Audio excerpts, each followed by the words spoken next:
너는 내게 부르짖으라.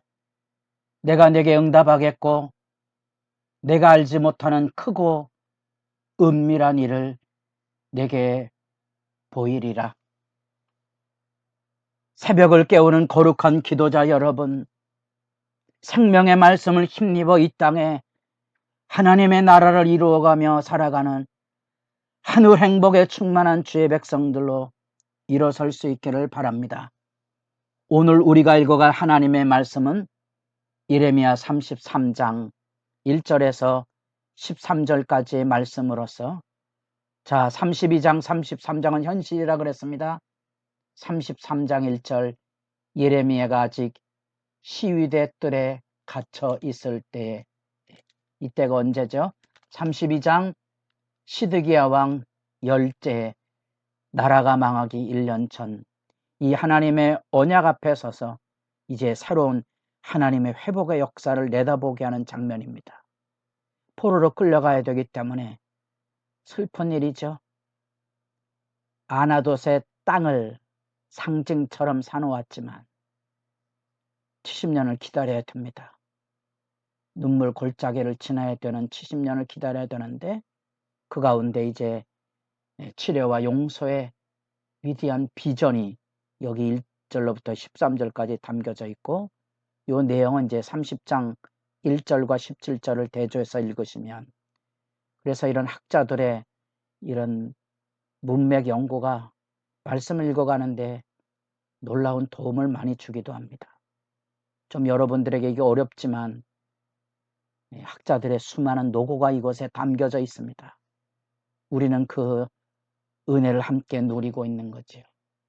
우리가 잘 알고 있는 33장 3절 너는 내게 부르짖으라. 내가 내게 응답하겠고 내가 알지 못하는 크고 은밀한 일을 내게 보이리라. 이 9절 말씀은 누구나 알고 있고 기도의 9절입니다만 70년이 지나야 이루어지는 그 영광을 담아내고 있는 복된 9절입니다. 그래서 문맥을 통하여 말씀을 잘 이해하셔야 믿음의 진실도 지키고 하나님의 말씀에 부유함에도 섭니다. 사실은 이 9절보다 더 놀라운 사실은 9절에 있습니다. 이 성읍이 세계 열방에서 나의 기쁜 이름이 될 것이며 찬송과 영광이 될 것이요 그들은 내가 이 백성에게 베푼 모든 복을 들을 것이요 내가 이 성읍에 베푼 모든 복과 모든 평화도로 말미암아 두려워하며 떨리라. 왜 성도들은 이런 구절들을 암송하지 못하는지 아플 때가 있습니다. 세계 열방에서 나의 기쁜 이름이 될 것이라. 이 성읍이 어디입니까? 예루살렘이죠. 어떻게 되죠? 내일 모레 다 파괴되고 불사람이 될 겁니다.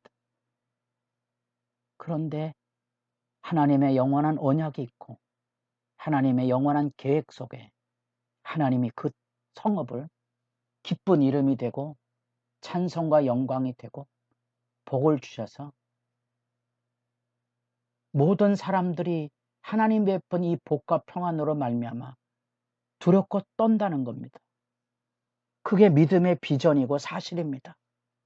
오늘 우리가 바닥을 살고 있지만 하늘의 영광이 우리에게 있는가?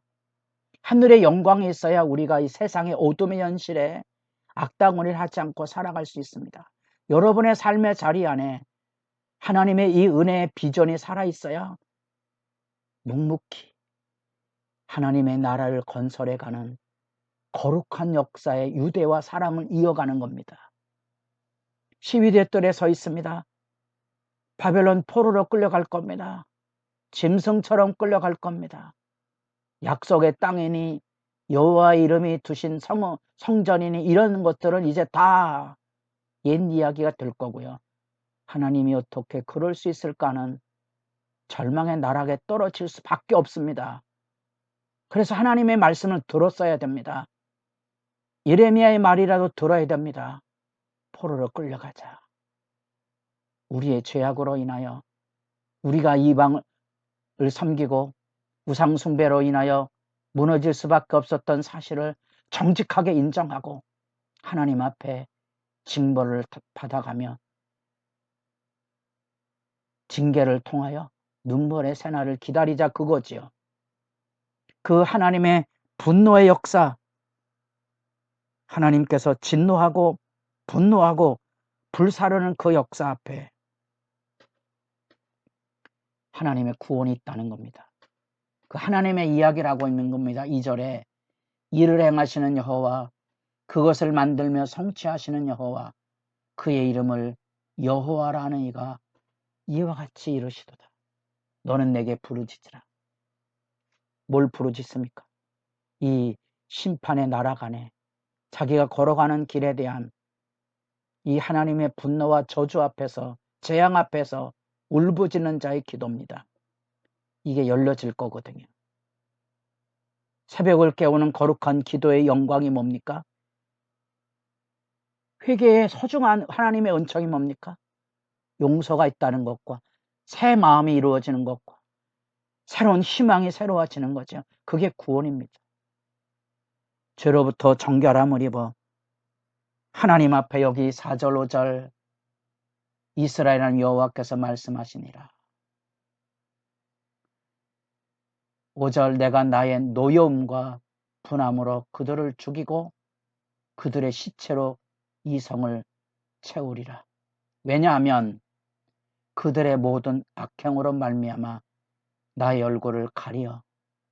악행으로 인하여 하나님의 얼굴이 가려진 겁니다. 이제 도움을 구할 수가 없습니다. 언약이 깨진 겁니다. 바람을 피고 다른 남자를 만나러 갔다가 파산을 한 겁니다. 탕자의 비유가 기억나시죠? 호세아 1장 2장의 이야기가 기억나시죠? 이게 이제 부르짖을 때 느끼게 되는 회개의 모습입니다. 그러나 6절에서 9절 내가 이 성읍을 치료하며 고쳐 낫게 하고 평안과 진실이 풍성함을 그들에게 나타낼 겁니다. 얼굴을 나타내는 겁니다. 하나님께서 다시 돌아보는 겁니다. 하나님께서 그 얼굴을 향하여 두시는 겁니다. 그토록 이스라엘이 소망하고 지금도 통곡의 벽에 이스라엘 백성들이 매년 제사장의 날이 있는데 그들이 그 민수기 6장 24절에 27절 여호와께서 그의 얼굴을 향하여 두사 그 축복의 기도문이 여기 있습니다. 여기 있습니다. 내가 이 성읍을 치료하고 고쳐낫게 하고 평안과 진실을 풍성함으로 그들에게 나타낼 것이라는 겁니다. 다시 얼굴을 비춰줄 것입니다. 그래서 제가 9절 말씀 읽었습니다. 이게 우리들에게 복의 이름으로 세상을 살아가는 영광입니다. 하늘의 복을 가진 사람들이 복된 세상을 만들어갑니다. 사람들과 복된 역사를 나누게 합니다. 다툼과 분쟁과 저주와 악담이 아닌 용서와 평화와 오래 참음의 사랑과 인내와 연단을 이루어가며 참된 소망으로 아름다운 열매를 이루어갑니다. 그 복됨이 여기 9절에 있습니다. 여러분들에게 이런 말씀이 가슴에 와 닿지 않으면 복의 사람으로 살기가 어렵습니다. 하늘의 이 복된 감격이 여러분의 마음에 마치 돌판에 새기는 말씀처럼 이 성읍이 세계 열방 앞에서 나의 기쁜 이름이 될 것이며 찬송과 영광이 될 것이요 그들은 내가 이 백성에게 베푼 모든 복을 들을 것이요 내가 이 성읍에 베푼 모든 복과 모든 평안으로 말미암아 두려워하며 떨리라. 이 성읍이 어딥니까? 예루살렘이죠.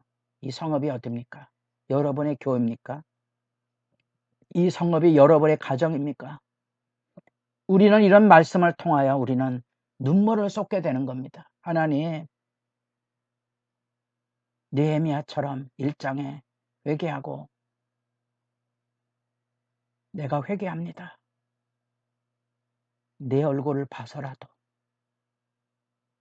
복을 주시옵소서. 절규 속에 피어나는 희망입니다. 실제로 느헤미야 한 사람이 이 복의 비전을 품고 52일 만에 돌아와서 예루살렘 성벽을 쌓는 위대한 역사를 이루죠. 우리에게 복의 역사가 얼마나 소중한 일인지를 기억하며 사서야 됩니다. 그리고 10절에서 13, 11절 여러분이 잘 아는 대로 즐거워하는 소리, 기뻐하는 소리, 신랑의 소리, 신부의 소리, 및 만군의 여호와께 감사하라. 여호와는 선하시니 그 인자하심이 영원하다 하는 소리, 여호와의 성전에 감사제를 드리는 자들의 소리가 다시 들리리라. 여러분들에게 이런 말씀이 영광이 되고 이게 구원입니다. 구원이라는 게 다른 게 아닙니다. 믿음의 삶의 자리, 이제 황폐하여 사람도 짐승도 다 없어지는 비참함과 신음과 적막이 감도는 그 땅에 다시 즐거워하고 기뻐하고 신랑과 신부의 소리가 울려 퍼지는 새로운 회복의 기대가 열려지게 되는 거죠. 우리가 눈물을 뿌리며 씨를 뿌리지만 돌아올 그날에 복된 열매를 거두는 하나님의 나라에 씨 뿌리는 사람들의 영광이 여기 담겨져 있습니다. 여기 담겨져 있습니다. 그 영광의 아름다움이 여러분에게도 살아있기를 바랍니다. 여기 13절에 산지 성읍들과 평지 성읍들과 네겝의 성읍들과 베냐민 땅과 예루살렘 사명과 유다 성읍들에서 양떼가 다시 기수하는 자의 손 아래로 들어가리라.